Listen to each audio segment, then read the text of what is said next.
Hi friends, welcome to MS world. அனைவரும் நலமா? இந்த மீன் குழம்பு செஞ்சு ரொம்ப நாள் ஆயிடுச்சு. இப்போ இஃப்தாருக்கு இது யூஸ்ஃபுல்லா இருக்கும்னு சொல்லிட்டு சுருக்குன்னு மீனான வச்சு சாப்பிட்டா இஃப்தாருக்கு இல்லை சஹருக்கு கொஞ்சம் நல்லா இருக்கும். அதுக்காக தான் இப்போ ரெசிபி போடுறேன். இது கட்லா மீனில் தான் நான் இந்த மீன் குழம்பு செஞ்சிருந்தேன். ரொம்ப சிம்பிளான மெத்தட் தான், ஈஸியாகவே செஞ்சிடலாம்.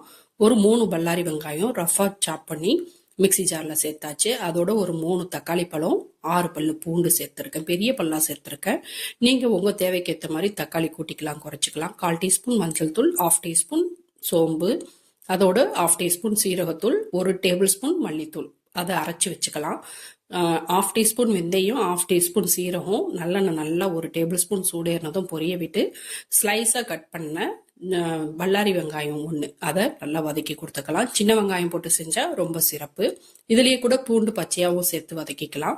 இப்போ வெங்காயம் நல்லா வதங்கி வந்ததும் 1 டேபிள் ஸ்பூன் அளவுக்கு மிளகாத்தூள் இதில் சேர்த்து நல்லா வதக்கி விட்டோம்னா குழம்புக்கு நேச்சுரலாகவே கலர் கிடைக்கும். நம்ம தனியாக எதுவும் கலர்லாம் சேர்க்க தேவையில்லை. எப்போவுமே மிளகாத்தூளை வெங்காயத்தோட எண்ணெயில் வதக்கி விட்டோம்னா நம்ம செய்கிற டிஷ் பிரியாணியாக இருக்கட்டும், எதுவாக இருக்கட்டும், நமக்கு நேச்சுரலாக கலர் கிடைச்சிடும்.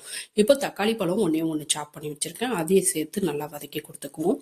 ஒரு 1/4 தக்காளி குக்கானா கூட போதும். நம்ம அரைச்சி வச்சிருக்கிற மசாலாவை இதில் சேர்த்து விட்டு எல்லாத்தையும் எண்ணெயோடு நல்லா வதக்கும் போது அப்போ தக்காளி நல்லாவே மசிஞ்சு வந்துடும். இந்த மசாலா நல்லா வேகட்டும். இதை மூடி போட்டு கூட நம்ம வேக வைக்கலாம். நல்லா சீக்கிரம் வெந்து வந்துடும். இந்த மசாலா நல்லா வெந்து அது எண்ணெய் பிரிஞ்சு வர கன்சிஸ்டன்சியில் தான் நம்ம மற்ற பொருளெல்லாம் சேர்க்கணும். அது வரைக்கும் இந்த மசாலா கொஞ்சம் வேகட்டும். எண்ணெய் பிரிஞ்சு வரணும், அப்படியே சலசலன்னு எண்ணெய் பிரிஞ்சு வரணும். இப்போ நான் இது வரைக்கும் உப்புத்தூள் சேர்க்கவே இல்லை. கல் உப்பு கொஞ்சமாக டேஸ்ட்டுக்கு ஏற்ற மாதிரி சேர்த்துக்கிறேன். சேர்த்து ஒரு மிக்ஸ் கொடுத்து விட்டுறேன். நல்லா மூடி போட்டே குக் பண்ணலாம். இப்போ பாருங்க, நல்லாவே வெந்து வந்துருச்சு மசாலா. 2 மணி நேரம் முன்னாடியே சின்ன நெல்லிக்காய் சைஸ் அளவுக்கு புளி ஊற வச்சிருந்தேன். அதை நல்லா தண்ணியாக கரைச்சி இந்த மசாலாவிலையும் சேர்த்துக்குவோம். சேர்த்து எந்த அளவுக்கு தண்ணி நமக்கு தேவையோ அந்த அளவு தண்ணி சேர்த்துக்கணும்.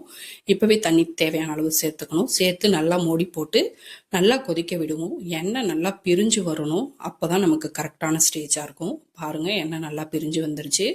இப்போ கூட இன்னும் வத்த விடணுன்னாலும் வத்த விட்டுக்கலாம். இல்லை இந்த ஸ்டேஜே போதும்னாலும் இதோடவே நம்ம தேங்காய் பாலோ தேங்காவோ அரைச்சி சேர்த்துக்கலாம். நான் இன்னும் ஒரு 5 நிமிஷம் கொதிக்க விடுறேன்.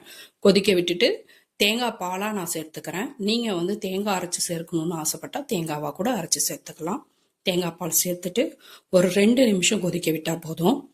ரொம்ப நேரம் கொதிக்க விட தேவையில்லை. குழம்புல போடுறதுக்கு தனியாக மீன் எடுத்து வச்சுருக்கேன். பாருங்கள், பெரிய மண்டையாக இருக்குது பாருங்கள். கட்லா மீன் பெருசு.